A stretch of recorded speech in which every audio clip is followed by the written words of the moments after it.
1 Reis, capítulo 19. Nós vamos fazer uma leitura responsiva, tá? Os irmãos podem ficar sentados mesmo, não precisa levantar. O diácono vai ficar na porta ali.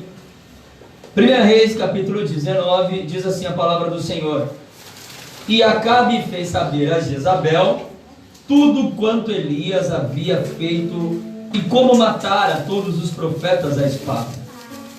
Então Jezabel mandou um mensageiro a Elias a dizer: Faça-me os deuses como lhes prouver, se amanhã a esta hora não fizer eu a tua vida como fizestes a cada um deles.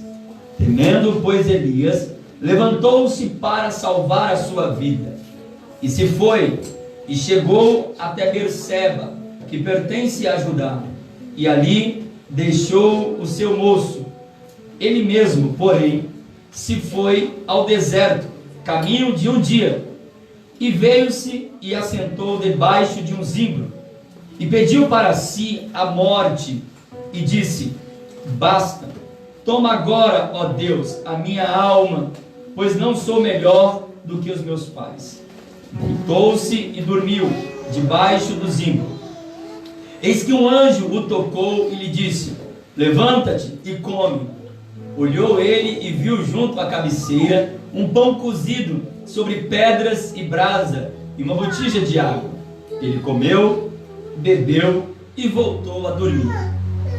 Segunda vez o anjo do Senhor o tocou-lhe, dizendo: Levanta-te, come, porque o caminho te será sobremodo longo. Então ele levantou-se, pois, comeu e bebeu, e com a força daquela comida caminhou 40 dias e 40 noites até Horebe, monte de Deus. Ali entrou numa caverna, onde passou a noite. E eis que lhe veio a palavra do Senhor e lhe disse: O que fazes aqui, Elias? E respondeu: Tenho sido zeloso pelo Senhor, Deus dos exércitos, porque os filhos de Israel deixaram a tua aliança, derribaram os teus altares e mataram os teus profetas à espada. E eu fiquei sozinho, e agora eles procuram me matar também. Disse-lhe, pois, Deus: Sai-te e põe neste monte perante o Senhor. E eis que passava o Senhor em um grande e forte vento, fendia os montes, despedaçava as penhas diante do Senhor. Porém o Senhor não estava no vento. Depois do vento veio um grande terremoto, mas o Senhor não estava no terremoto. Depois do terremoto veio um fogo, mas o Senhor não estava no fogo. Depois do fogo, um cicio bem tranquilo e suave. Ouvindo Elias, envolveu o seu rosto e o seu manto, e saindo se pôs à entrada da caverna, e eis que lhe veio uma voz suave que lhe dizia: O que fazes aqui, Elias? E ele respondeu: Tenho sido extremamente zeloso pelo Senhor, Deus dos exércitos, porque os filhos de Israel deixaram a tua aliança, derribaram os teus altares e mataram os teus profetas à espada. E eu fiquei completamente sozinho, e procuram me matar também. Disse, pois, o Senhor: Vai e volta a teu caminho, para o deserto de Damasco. Chegando lá, você fará o seguinte: ungirá Azael sobre rei da Síria, ungirá Jeú, filho de Nissi, ungirá também ele a rei em Israel, e também ungirá a Eliseu, filho de Safate e de Abel-Molá, como profeta em teu lugar. Quem escapar da espada de Azael, Jeú o matará. Quem escapar a espada de Jeú, Eliseu o matará. Também saiba-te de uma coisa: conservei em vida 7.000 que não dobraram os seus joelhos diante de outros deuses e não se curvaram diante de Baal, e a tua boca não os beijou. Amém? Curva a sua cabeça mais um minuto. Pai, graças te damos e te louvamos em nome de Jesus. Obrigado, Senhor, por esta palavra maravilhosa, a qual o Senhor, Pai, tem falado aos nossos corações. Que a tua graça maravilhosa possa nos envolver esta noite, que a tua presença majestosa possa estar conosco, e que a tua misericórdia possa nos ensinar, Senhor, a ser melhor. Em nome de Jesus, receba o nosso culto esta noite, e que mais uma vez, Senhor, neste culto de ensino, nos ajuda a vencer, Deus, a depressão, a vencer, Senhor, esse momento de dificuldade. Pai amado, quem sabe essa noite há homens e mulheres nos assistindo de casa, do trabalho, aonde quer que estejam, ou aqui mesmo, Senhor, que precisa ser fortalecido. Então que a tua boa mão possa nos fortalecer, em nome de Jesus. Amém e graças a Deus. Agora sim, gostaria de te convidar a estar de pé. Nós vamos adorar o Senhor em nome de Jesus. Glória a Deus. Glória a Deus.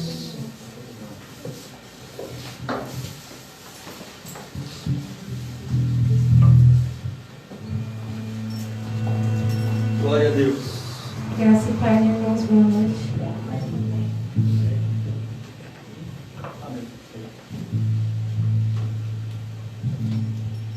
Glória a Deus.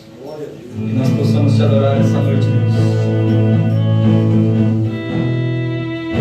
Receba, Senhor, o nosso louvor, a nossa adoração essa noite. Que essa noite possamos te adorar, Deus. Feche os seus olhos e adore ao Senhor essa noite, meu irmão. Minha alma faz meu coração ouvir tua voz. Oh Deus, aleluia, Jesus.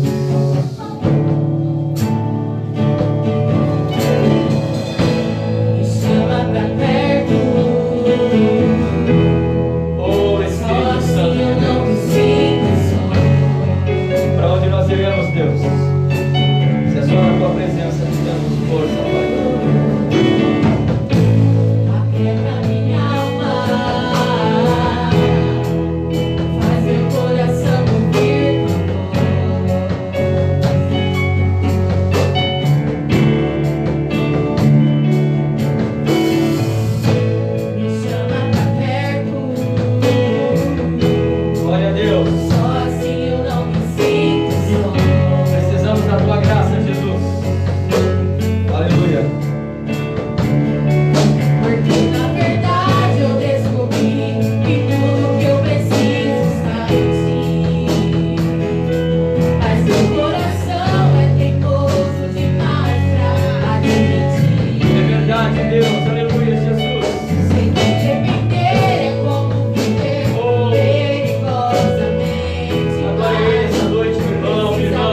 tudo vai passar, de que tudo vai ficar bem.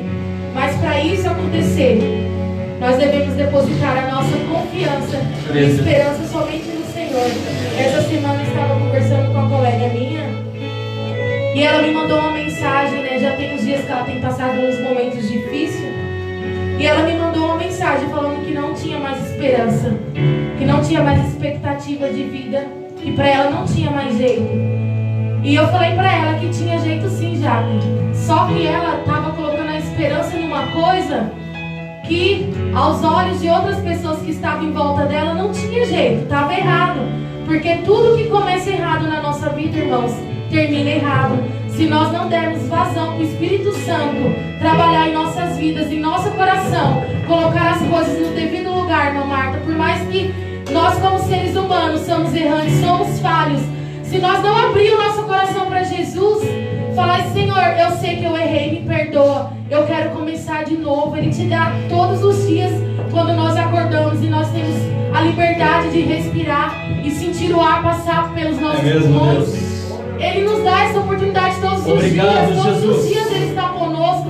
Todos os dias nós possamos crer que o nosso amanhã vai ser melhor porque Ele está conosco. E eu falei isso para ela: você colocou expectativa em coisas erradas, na pessoa errada. Você não depositou a sua esperança no Senhor. Eu falei para ela: a filha dela é serva ao Senhor e ela só frequenta a igreja. Eu falei: você não conhece Jesus.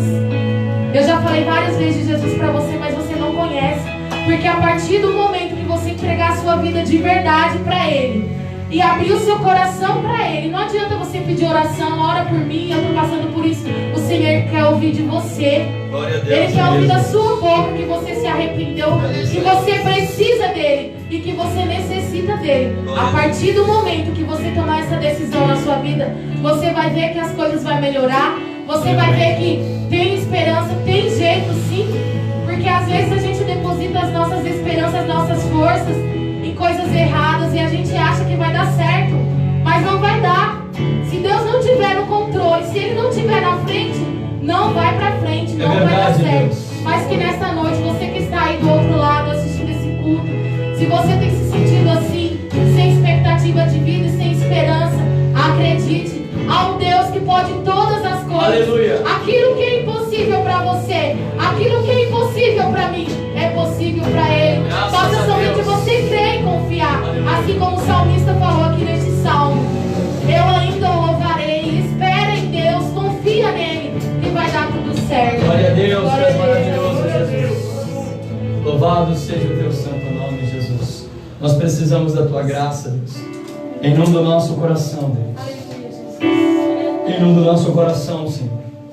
É verdade, Deus, que as lutas, as provas, as dificuldades têm a capacidade de nos desanimar, de nos enfraquecer, Senhor. Mas maior é o Senhor que está em nossa vida, Deus. Aleluia, Jesus. Não nos deixe parar, não nos deixe desanimar, não nos deixe largar tudo, Deus. Oh, aleluia, Jesus. Segure em nossas mãos esta noite, Deus.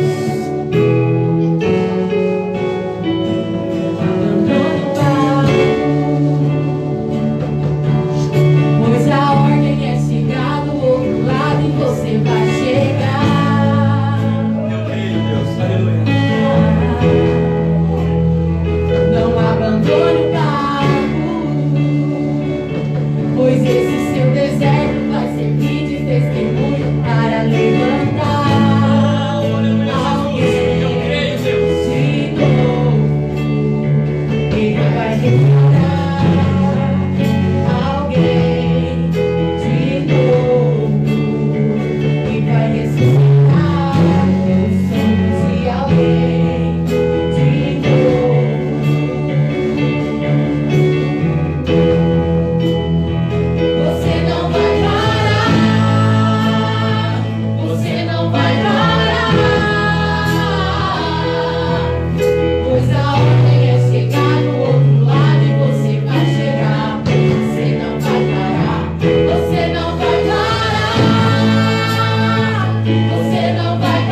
Segure nossas mãos, Deus.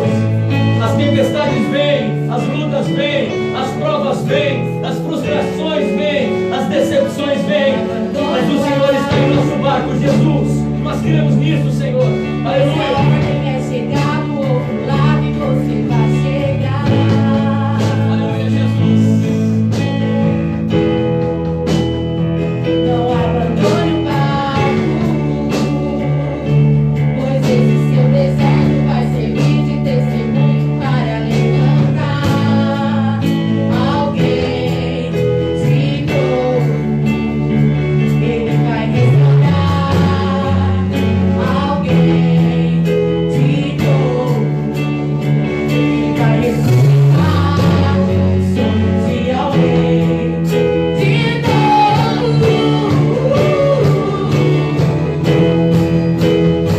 Você não vai parar, você não vai parar, pois a ordem é chegar do outro lado e você vai chegar. Você não vai parar, você não vai parar, você não vai parar.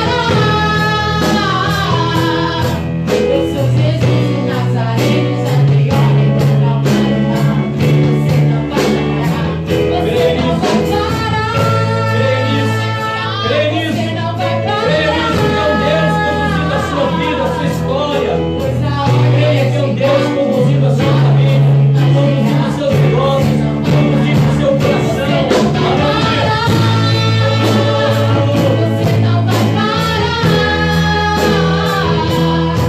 Eu sou Jesus o Nazareno, já dei ordem para acalmar o mar. Você não vai parar. Nós acreditamos, Senhor, que essa tempestade, Deus, esse vento que tem assolado o barco da nossa vida, ele vai passar, Deus. Nós Você não vai acreditamos. parar. Oh, aleluia, Você Jesus. não vai parar. Obrigado, Pois a ordem é chegar do outro lado e você vai chegar. Você não vai parar. Você não vai parar. Você não vai parar. Eu sou Jesus o Nazareno, já dei ordem para acalmar o mar. Você não vai parar. Oh, glória a Deus.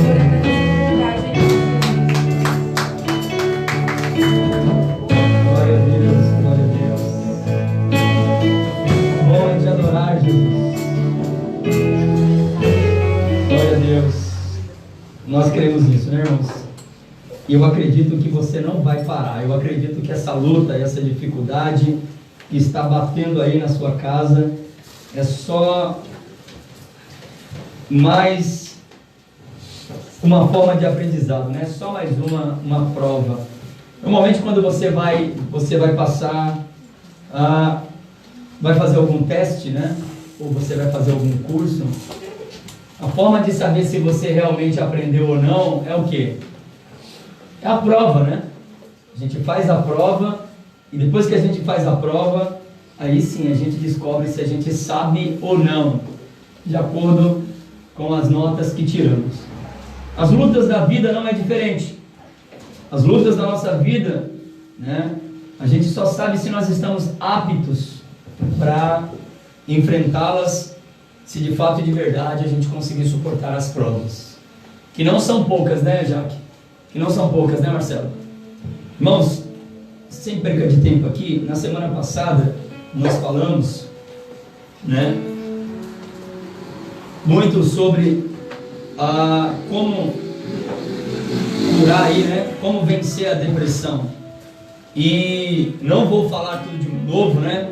Você que não esteve aqui, você pode acessar lá nossa página, você que está em casa também, e você pode assistir o culto passado, e a gente falou bastante, né, quais são as causas que levam uma pessoa a um estado depressivo, né, lutas, angústia, frustrações, distúrbios emocionais, nós falamos, né, a insônia, alimentação inadequada, dificuldades das mais difíceis, situações emocional, baixa estima, tudo isso leva as pessoas a entrar em um quadro totalmente deprimente. Nós falamos que, infelizmente, a depressão é a doença do século, e que por muitos cristãos a depressão é tratado como algo diabólico, mas não é. É uma enfermidade como outra enfermidade, né? É uma enfermidade igual a gastrite, a depressão, né? E que todo mundo enfrenta. Eu posso dizer para os irmãos que eu enfrentei um processo depressivo terrível na minha vida, né? De 2014 até 2019, eu enfrentei um problema tão sério na minha vida que a angústia tomou conta da minha alma, assim, e foi muito profundo.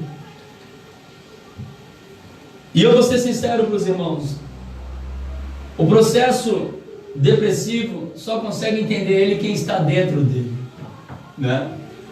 Eu fiquei aí quase 4 anos enfrentando uma depressão terrível, e todos os sintomas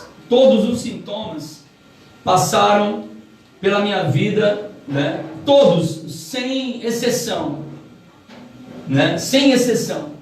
Inclusive, né, no momento extremo da minha vida, quando o negócio de fato e de verdade apertou, eu cheguei até também pensar comigo mesmo, cara, não tem mais o que fazer, acho que a melhor coisa a fazer é pular de cima da ponte, me jogar na frente de um carro, tirar minha vida. Então, irmãos, só quem já enfrentou um processo depressivo sabe o que é, né? Talvez as pessoas possam dizer para mim, mas a gente não percebeu isso em você, mas você nunca demonstrou isso. Mas durante 4 anos, eu enfrentei uma depressão do tamanho do mundo, irmãos.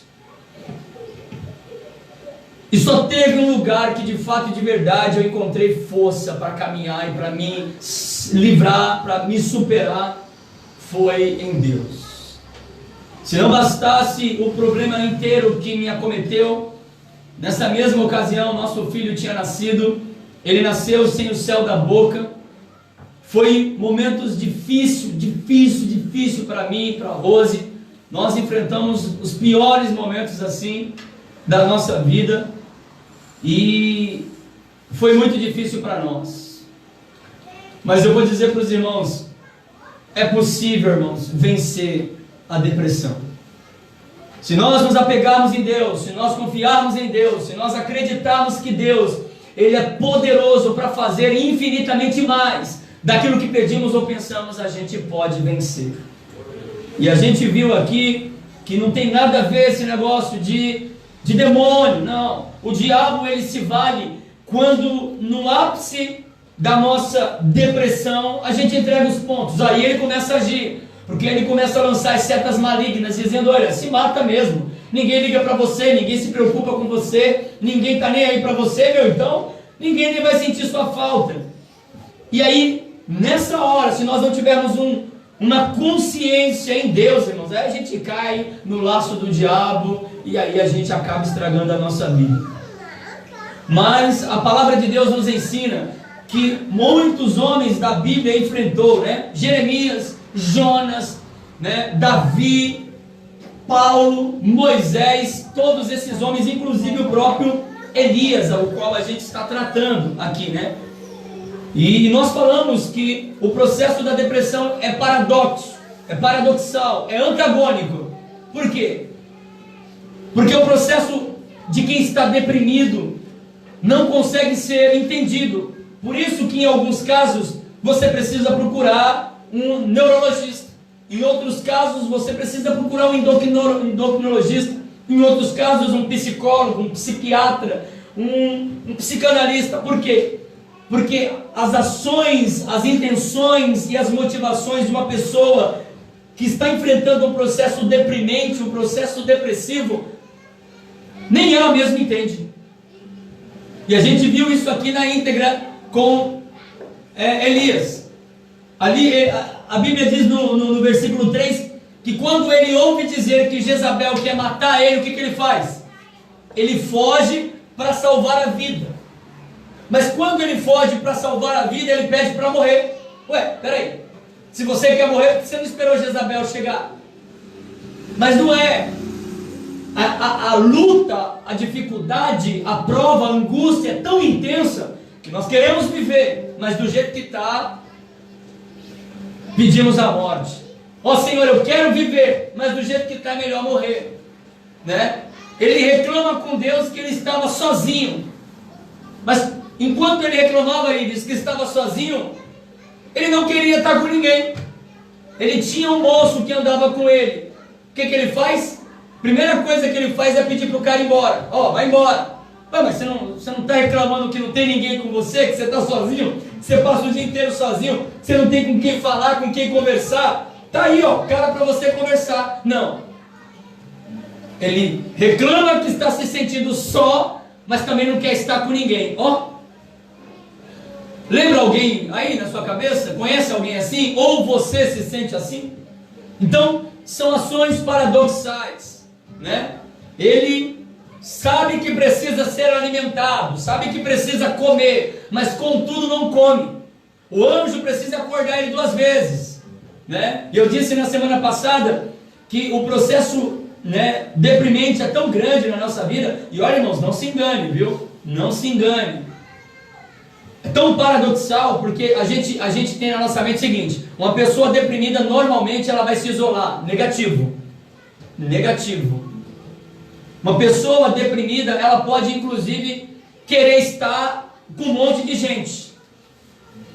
Ela pode querer estar com um monte de gente para satisfazer o vazio do seu coração. Entendeu? Então não significa necessariamente que a pessoa pode ter os mesmos sintomas de Elias. Não.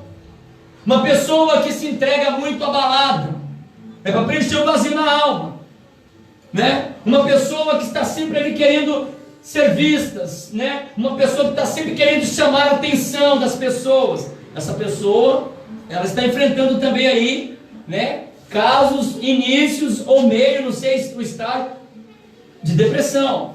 Há vários sintomas. Por querer estar constantemente com pessoas, mas aí essa pessoa, quando chega em casa, o vazio impera. É gostoso quando está com todo mundo, é gostoso quando está todo mundo junto, mas quando todo mundo sai, parece que todo mundo levou a alma junto. Quando todo mundo vai embora, e assim, quando alguém diz assim, olha para o relógio e fala, ó, a gente tem que ir, a angústia já começa a tomar conta. Né? Se a pessoa pudesse amarrar todo mundo dentro de casa e falar, não pessoal, não vai não, fica aí com a gente, né? Não vai agora não. E aí todo mundo vai embora. Parece que a pessoa levou a alma junto. Você fala, não é possível, gente. Ó, vem mais vezes. Então assim, são ações paradoxais. Tem pessoas que elas entram para dentro da sua vida, do quarto escuro, e se isolam, vai para a caverna. Não come, não bebe, só dorme, o dia inteiro dormindo,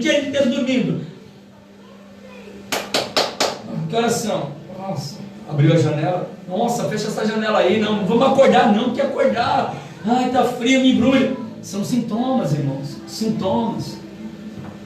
E a gente precisa saber lidar com essas situações. Já tem pessoas que não dormem, a insônia toma conta. A pessoa fica um dia, 2 dias, 3 dias acordado, está parecendo um panda, né? Isso aqui tudo roxo. Não vai dormir, pelo amor de Deus, porque não dorme.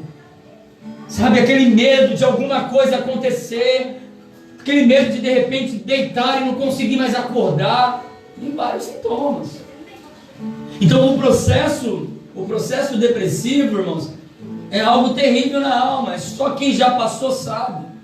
E essa não é uma ação diabólica, essa é uma doença clínica. E que demonstra quadros clínicos e que a gente precisa prestar atenção.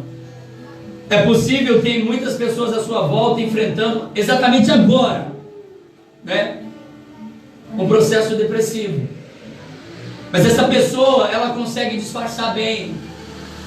Entendeu, irmãos? consegue disfarçar bem. Falo com conhecimento de causa, porque quando eu passei, eu consegui disfarçar bem.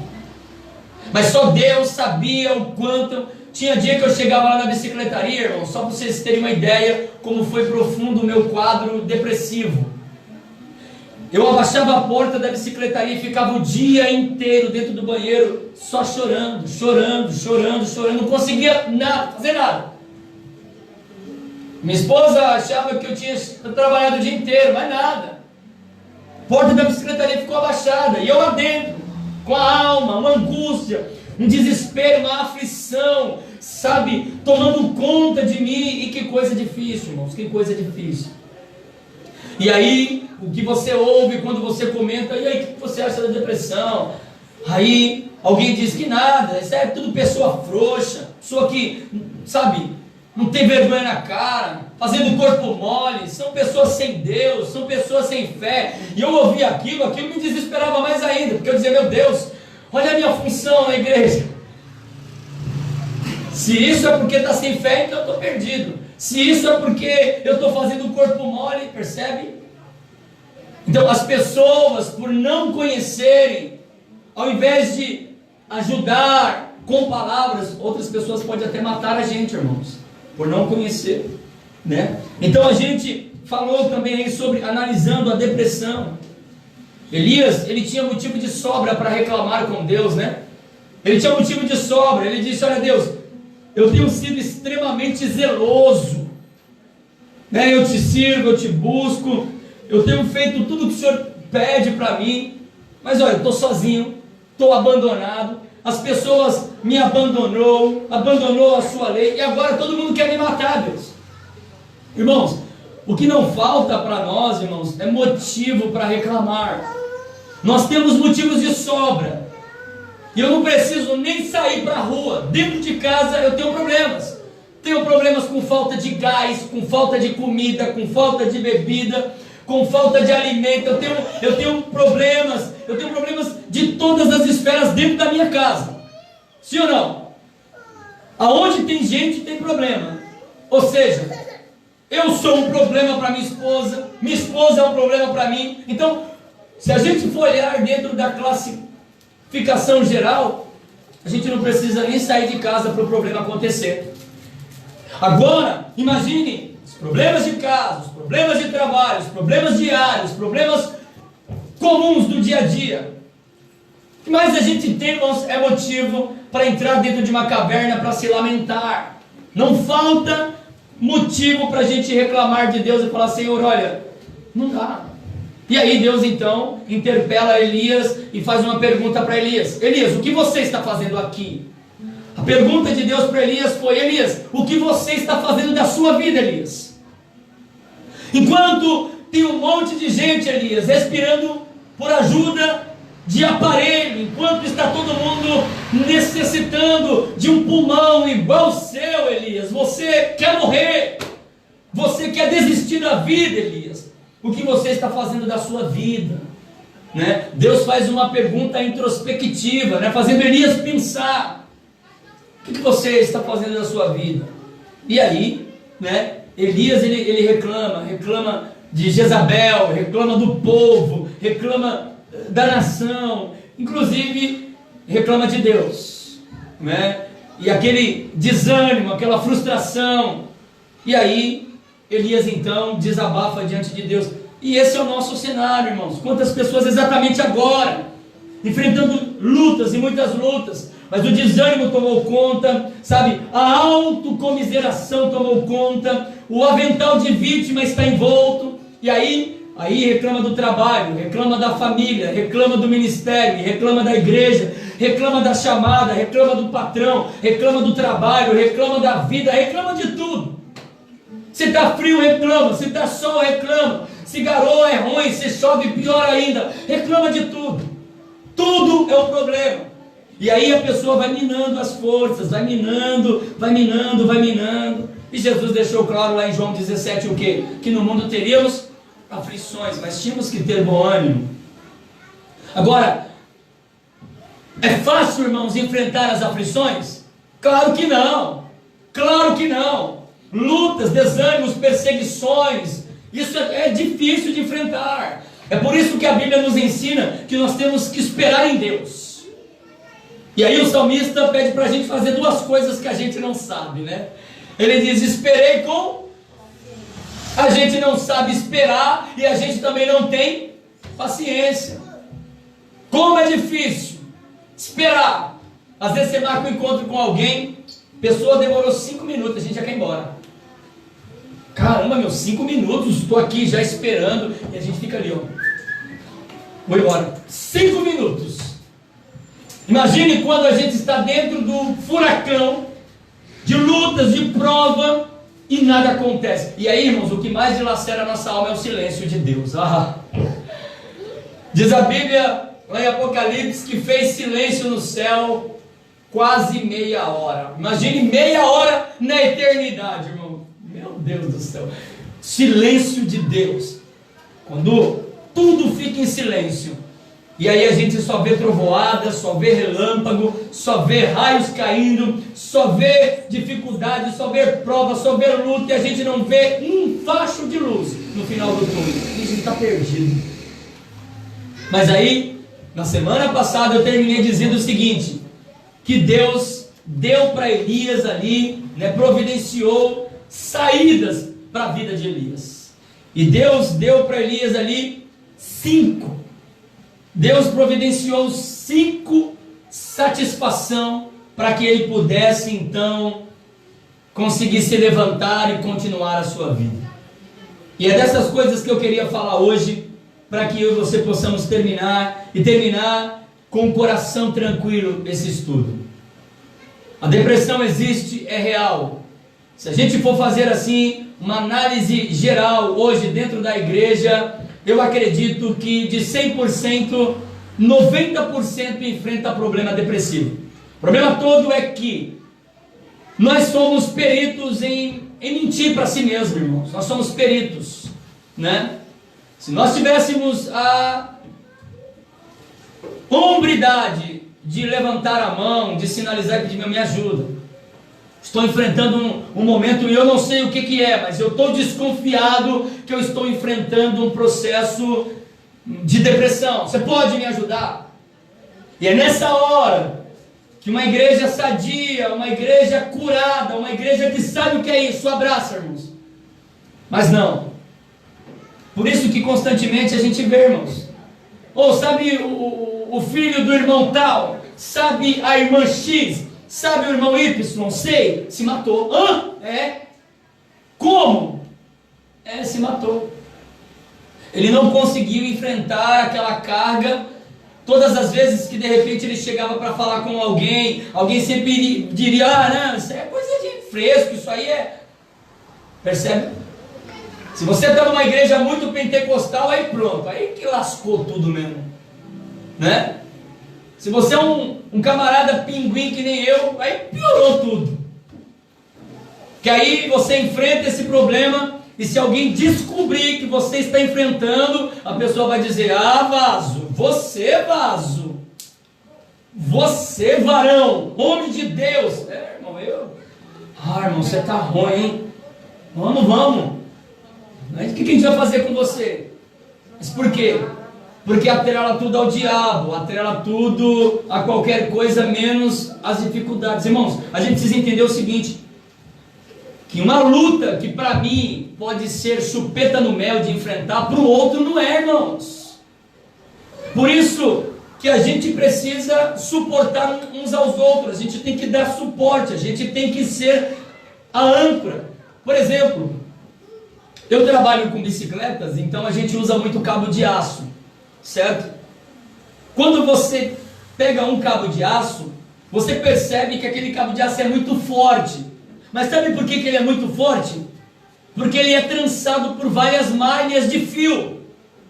Tem vários fios ali para formar um só, com resistência, com capacidade de tensão, irmãos. Assim é a igreja, assim é a igreja. Se nós estivermos firmados, unidos, sabe, nós podemos enfrentar todas as tensões, a gente não vai estourar. Mas se a gente tiver só uma malha sozinho, irmãos, Aí é pior ainda, porque além de quebrar, a gente ainda espeta. Lá na bicicletaria a gente corta os cabos de aço, então as malhas saem. E aí às vezes a gente vai pisando assim, o negócio entra dentro do sapato e vai entrando, e entra e fura o nosso pé. E às vezes a gente fica assim. Às vezes a pessoa que está enfrentando um processo deprimente, ela acaba ficando até áspera, ela fica até agressiva, ela fica até brava. Por quê? Porque quem está em volta dela não entende. E só entende, irmãos, o peso da dor em quem está doendo. Quem está do lado joga confetes, joga isso, chama daquilo e não consegue entender. Ou entende e faz de mal entendido. Então, como é que a gente pode sair? Eu gostaria que você voltasse comigo para o texto aí, no capítulo 19. Vamos ver aí quais foram as saídas que Deus providenciou para livrar Elias e quer nos livrar essa noite. Versículo de número 6, 5 e 6, diz assim: deitou-se e dormiu debaixo do zimbro, e eis que um anjo o tocou e lhe disse: levanta-te e come. Olhou e viu junto à cabeceira um pão cozido sobre pedras e brasa, uma botija de água, comeu, bebeu e dormiu. Primeira coisa que Deus providenciou, irmãos, para libertar Elias daquela depressão profunda que ele estava enfrentando, foi a satisfação física. Satisfação física. Em muitos hospitais, irmãos, quando uma pessoa internada, ela foi internada ali por ter tentado um suicídio, em muitos hospitais, depois que medica aquela pessoa, depois que examina aquela pessoa, o hospital então faz o quê? A primeira coisa que o hospital faz é dar para aquela pessoa um bom prato de comida. A pessoa precisa comer, ela precisa comer para que ela possa ali, restaurar o vigor, restaurar a saúde. A pessoa está debilitada, a pessoa provavelmente passou muito tempo sem comer, afligindo a própria alma. E ali no hospital, quando a pessoa é tratada, a primeira coisa que ele faz é o quê? É receber um prato de comida. E foi esse procedimento que Deus fez com Elias. Foi esse procedimento que Deus fez com Elias. Primeiro, Deus enviou alimento para ele. Ele estava um monte de tempo ali dentro daquele momento difícil, e Deus então preparou uma comida para ele. Deus trouxe um alimento ali abençoado para ele. Outra coisa que Deus fez com ele: Deus restaurou o seu sono. Deus restaurou o seu sono. E depois Deus recomendou para Elias o quê? Uma caminhada, Deus recomendou para Elias uma caminhada. Deus disse para Elias: Elias, você vai ter que fazer o seguinte, cara, você vai ter que caminhar. Então, irmãos, olha que coisa interessante. Para que a gente possa se libertar desse processo, porque é um processo, a gente precisa aí estar bem alimentado. O nosso físico precisa estar bem. A gente precisa dormir bem. A gente precisa se alimentar bem. A gente precisa caminhar. A gente precisa acordar. A gente precisa levantar, fazer algum exercício. A gente precisa, se esticar. Precisa. Porque se a gente ficar ali somente alimentando, o nosso momento de comiseração, a gente não come, a gente não bebe, a gente não dorme, a gente não faz nada, o nosso físico morre, o nosso corpo atrofia. A pessoa que fica muito tempo deitada, a pessoa que fica muito tempo sentada, o corpo vai atrofiando. Então Deus, ele providenciou o quê? Satisfação física. Segunda providência de Deus para Elias foi uma satisfação ambiental. Versículos 7 e 8 diz assim: voltou-se pela segunda vez o anjo do Senhor, tocou-lhe e disse: levanta-te, come, porque o caminho te será sobremodo longo.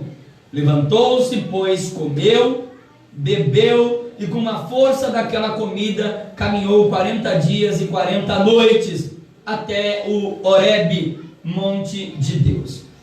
O Senhor tirou Elias do deserto, enviou Elias para o monte de Deus, lá para o monte Sinai. E o que Deus proporcionou para Elias? Uma mudança de ambiente. A mudança, irmãos, de ambiente é necessário para nos tirar da depressão, irmãos, para nos tirar do processo deprimente. Uma pessoa deprimida precisa mudar o ar, mudar o ambiente do trabalho, sabe? Às vezes dentro de casa, uma mudança dentro de casa que você faz, você já muda o ambiente, sabe? Olha as paredes de casa, aquela cor escura, bem apagada. Não! Clareia o ambiente, troca os móveis de lugar. Uma mudança que você faz no ambiente já muda, né? Então, Deus propôs para Elias ali uma satisfação ambiental, mudança de ambiente, né? Disse: olha, sai daí, Elias, vai para Horebe. E mudar o ambiente, irmãos, da nossa casa é ideal, né? Para uma pessoa que está enfrentando aí um processo deprimente. Mudar o ar por onde passamos, isso é essencial. Um ambiente estressante, um ambiente opressivo, uma rotina desgastante, irmãos, vai minando as nossas forças, e não tem homem e mulher de Deus que aguenta. Se você tiver um ambiente hostil, se o ambiente da sua casa for um ambiente hostil, se o ambiente do seu trabalho for um ambiente hostil, se o ambiente da sua igreja for um ambiente hostil, se os ambientes por onde você passa for hostil, você não aguenta. Uma hora ou outra você desmorona. Você vai lutando, e é o seguinte, irmãos, o ambiente ele tem uma capacidade muito grande de sugar as nossas energias, porque a gente precisa esforçar muito para fazer o ambiente ficar bom. Mas o ambiente não depende só de mim para ficar bom.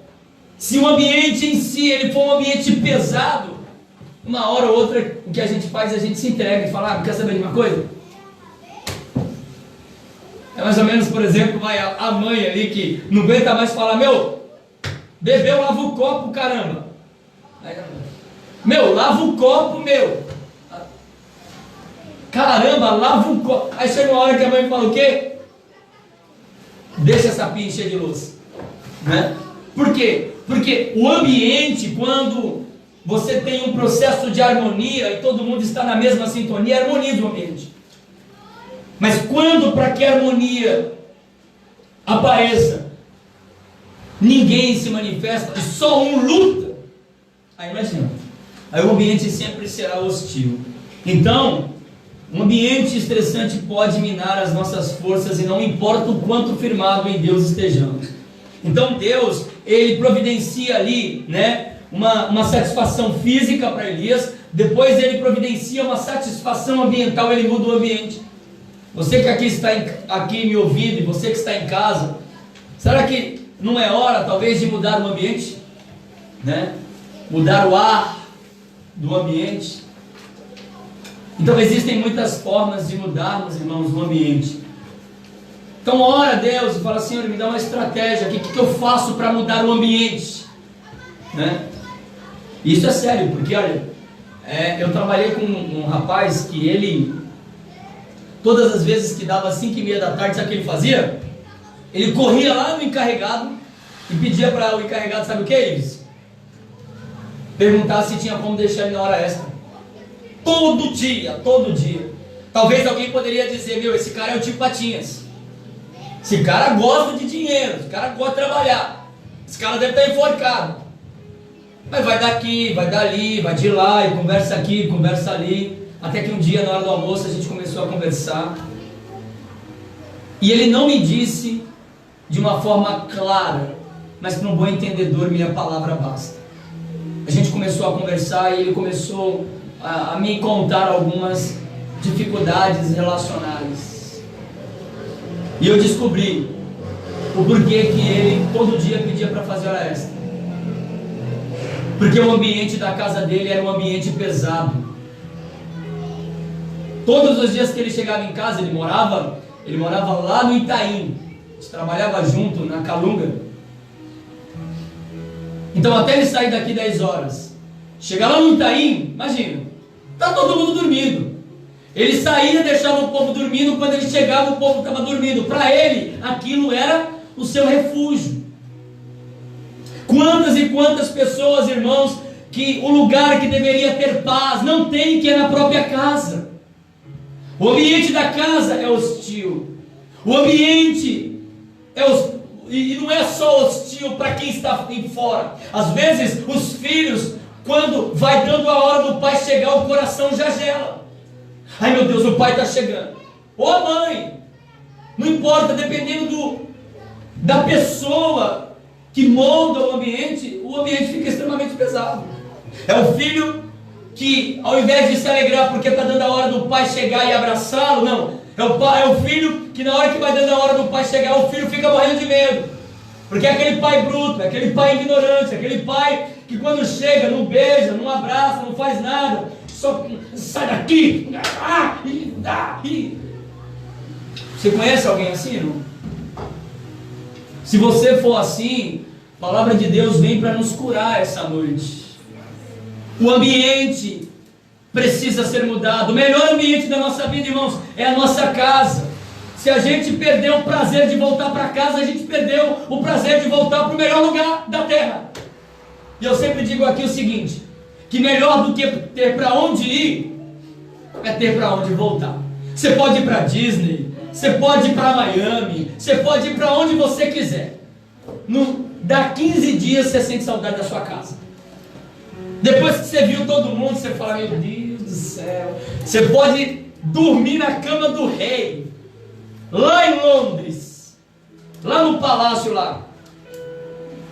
Mas não tem nada melhor do que a sua cama.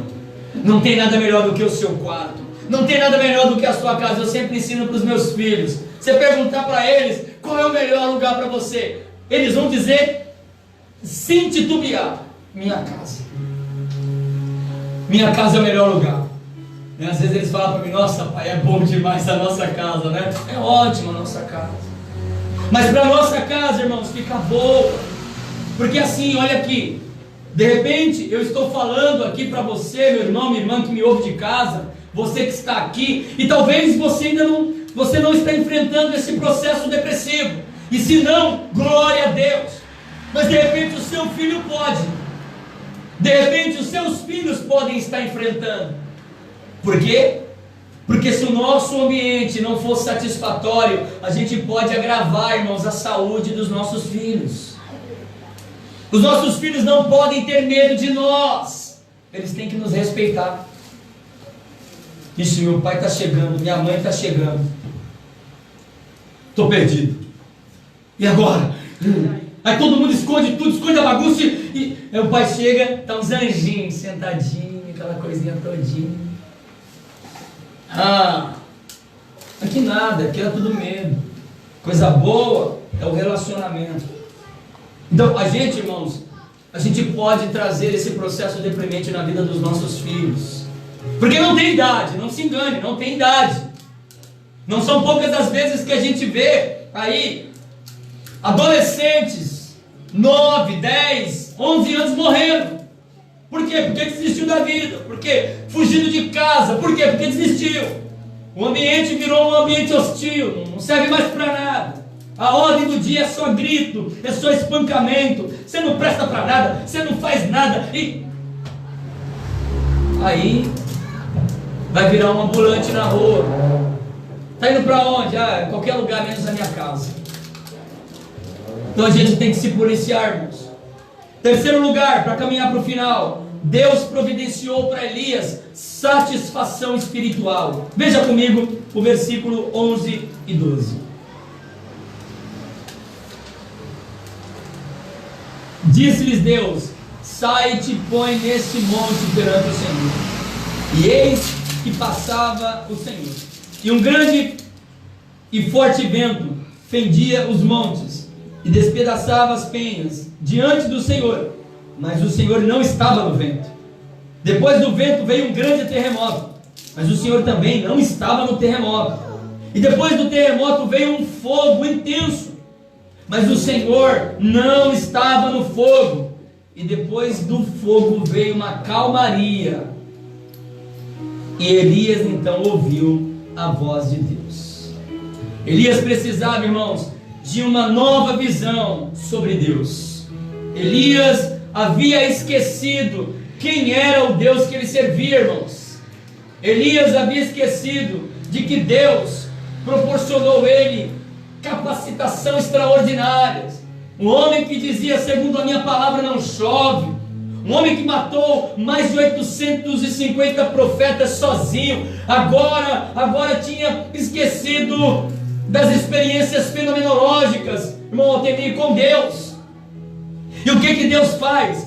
Deus precisava trazer uma nova visão para Elias, irmãos, né?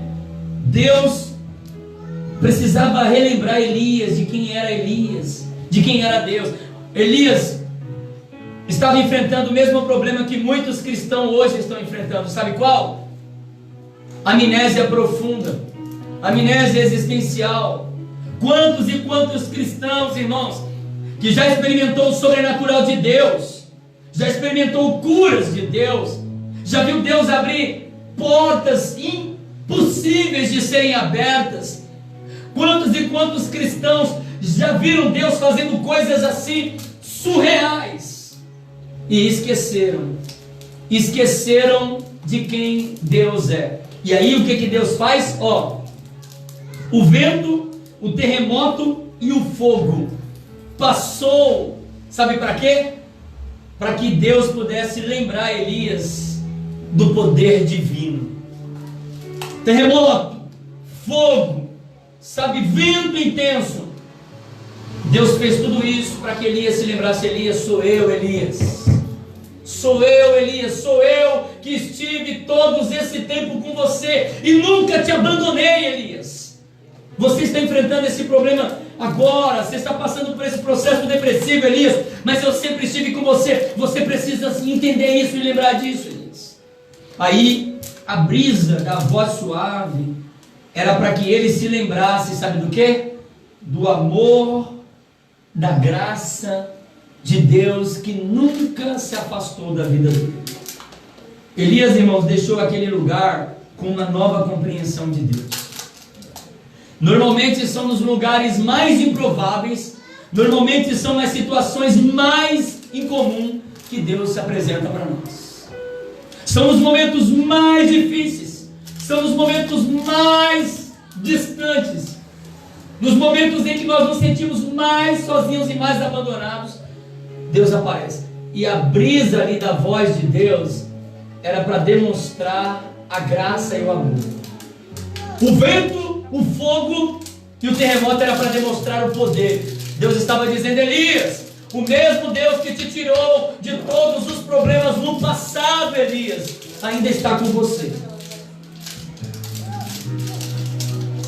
Esse texto, irmãos, nos ensina que podemos sair do pântano da depressão mais fortalecidos e com mais intimidade com Deus. Quarto lugar, Deus providenciou uma satisfação ocupacional para Elias. Veja comigo no versículo 15 ao 17. Disse-lhe o Senhor: vai, volta ao caminho para o deserto de Damasco. Chegando lá, unge Azael, rei da Síria, unge Jeú, filho de Nissi, rei de Israel, unge também Eliseu, filho de Safate, de Abel-Meolá, profeta, no seu lugar. Quem escapar da espada, Azael matará, Jeú matará. Quem escapar da espada de Jeú, Eliseu matará. O homem que se sentia cansado, desanimado, querendo morrer, o homem que estava querendo uma férias definitiva, ele experimentou, irmãos, o abraço amoroso de Deus.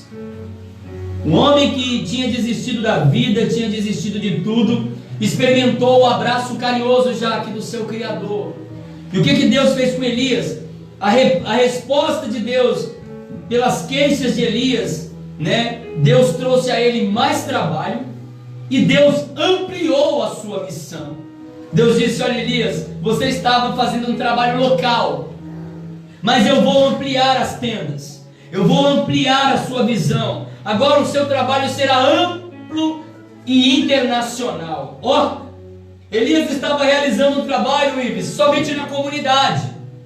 Elias fazia um trabalho somente no seu bairro, mas Deus tira Elias daquele processo deprimente, e Deus não somente tira Elias, mas Deus levanta Elias, fazendo Elias uma figura reconhecida internacionalmente.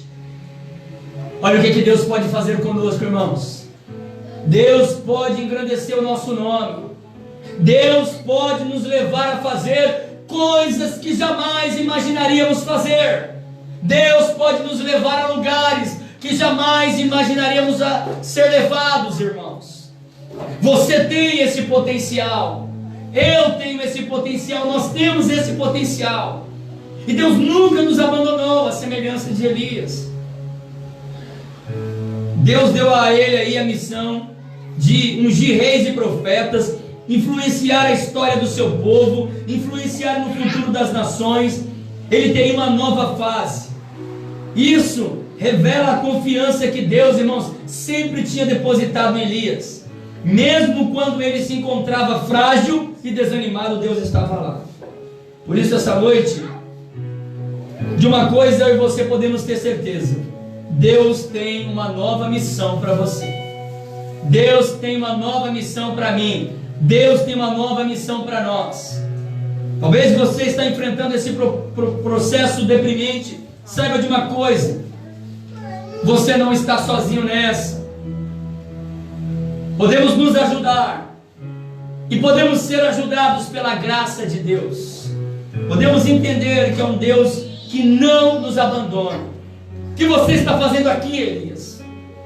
Eu estou com você, eu não perdi a confiança em você. Só que, irmãos, quando a gente enfrenta um processo deprimente, a gente perde a confiança em nós.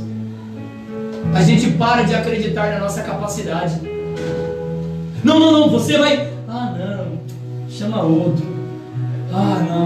Não, você é a pessoa certa para isso. Não, chama outro. Pede para outra pessoa. A gente perde a capacidade de acreditar em si mesmo. É a autocomiseração. E por fim, Deus providenciou uma satisfação emocional. Vamos ver aí os dois últimos versículos. Versículo aí 17 e 18. Quem escapar a espada de Azael, Jeú matará. Quem escapar a espada de Jeú, Eliseu matará. Versículo 18. Também, Elias, conservei em Israel 7.000 pessoas, todos os joelhos que não se dobraram a Baal e nem a outros deuses, e toda a boca que não o beijou. E isso aqui é muito interessante, porque Elias, irmãos, estava enfrentando, ali um processo deprimente, estava depressivo, estava se sentindo sozinho. E sabe o que Deus fez com Elias? Deus deu para Elias um povo. Ele estava se sentindo só. E quando ele disse para Deus: Senhor, eu estou me sentindo sozinho, Deus disse: Elias, tem uma notícia boa para você, Elias. Qual, Senhor? Qual?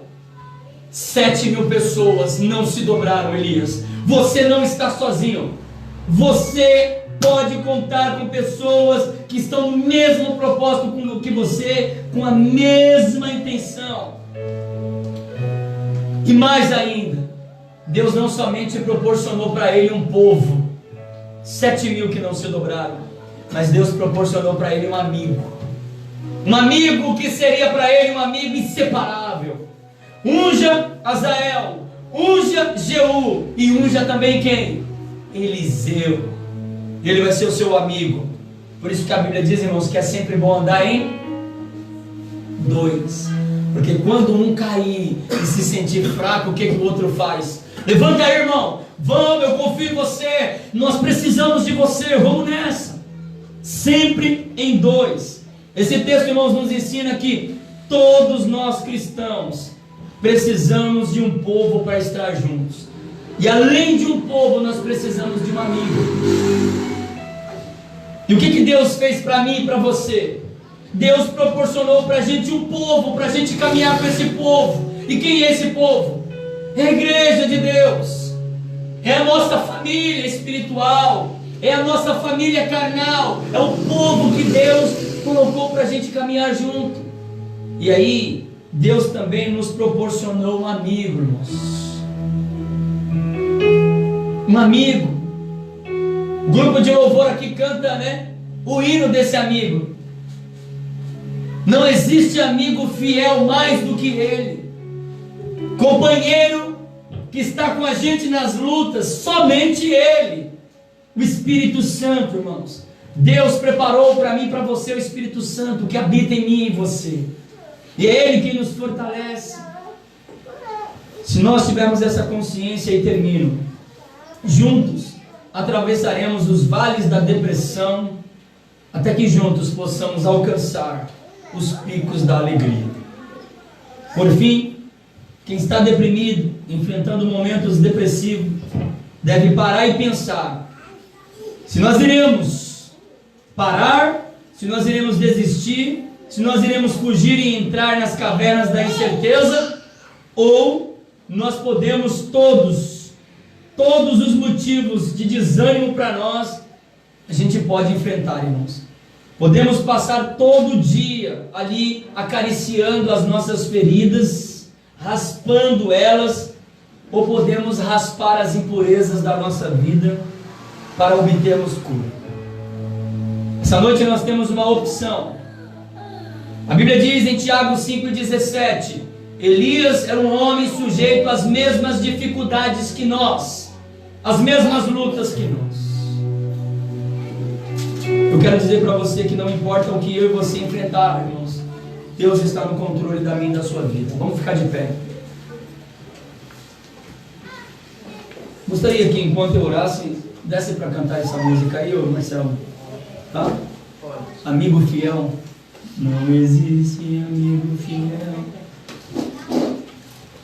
Você que aqui me ouve, você que está em casa, eu quero dizer que não é o fim para o processo depressivo, irmãos.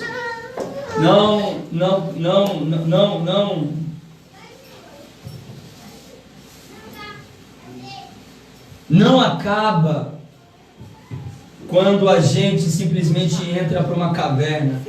O processo depressivo acaba quando a gente se entrega a Deus, quando a gente confia em Deus, quando a gente acredita que Deus é aquele que pode mover todas as coisas ao nosso favor. Por isso eu gostaria de te convidar a fechar os seus olhos. Eu gostaria de orar por você nesta hora. Eu não sei qual é o processo que você está enfrentando, eu não sei qual é a luta que você está passando hoje, mas uma coisa eu sei: Ele é poderoso para te livrar desse calabouço. Ele é poderoso para te livrar dessa situação. Deus, sabemos que o Senhor preparou para nós, Deus, um povo. Por isso, Deus, em nome de Jesus, alcance, Senhor, o coração desse homem, desta mulher, Deus. Pai amado, que o Senhor possa fortalecê-los, Deus. Em nome de Jesus, Pai. Dá força, dá ânimo, diante da luta, diante da prova, da decepção. Deus, consola, Deus, este coração. Assim como o Senhor providenciou um amigo para Elias, a saber, Eliseu, o Senhor também providenciou para nós, Deus, um amigo sincero, um amigo verdadeiro, um amigo que sempre estará conosco, a saber, o Espírito Santo. Oh, Espírito Santo de Deus, segura nas mãos desse homem, segura nas mãos desta mulher, Deus, em nome de Jesus, Pai. Em nome de Jesus, que a Tua graça, Deus, possa entrar em nossos corações, Pai, desta noite. Que a Tua mão poderosa, Deus, possa ser, Pai amado, a nossa âncora. Que nós possamos sentir o Teu abraço neste lugar, Deus. Pai amado, visita, Senhor, visita cada coração nesta hora, Deus. Fortaleça, Senhor, este homem, esta mulher. Traga alegria, Deus. Traga alegria de novo no coração, alegria de novo para a vida, Deus. Tira, Senhor, tira desse charco de problema, tira desse charco, Senhor, de indecisão, para que juntos possamos alcançar o pico da alegria. Restaura o nosso ânimo, restaura o nosso vigor, Deus, em nome de Jesus.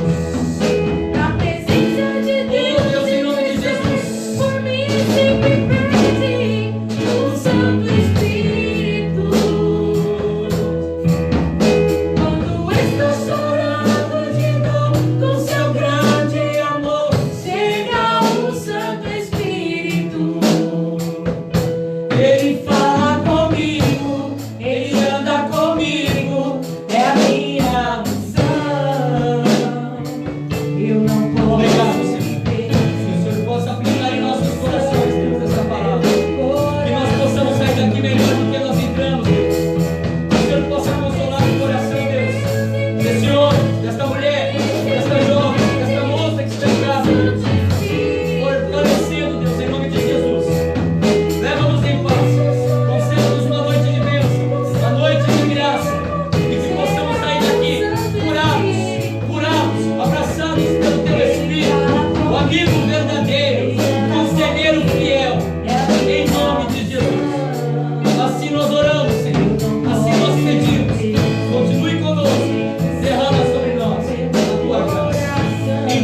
Deus possa aplicar esta palavra no nosso coração.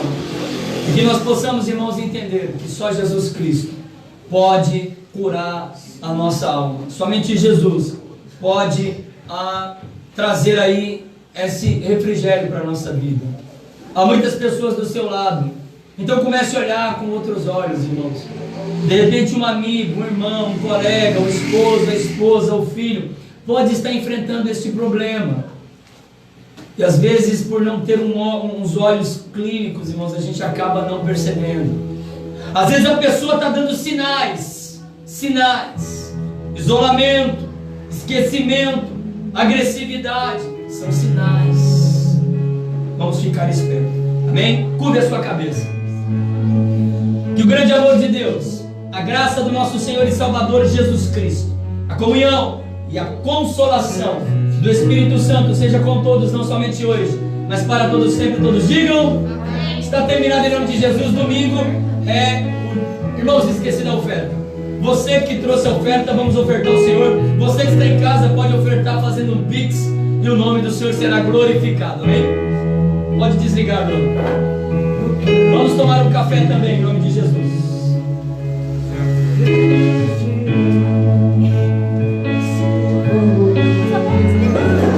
Glória a Deus.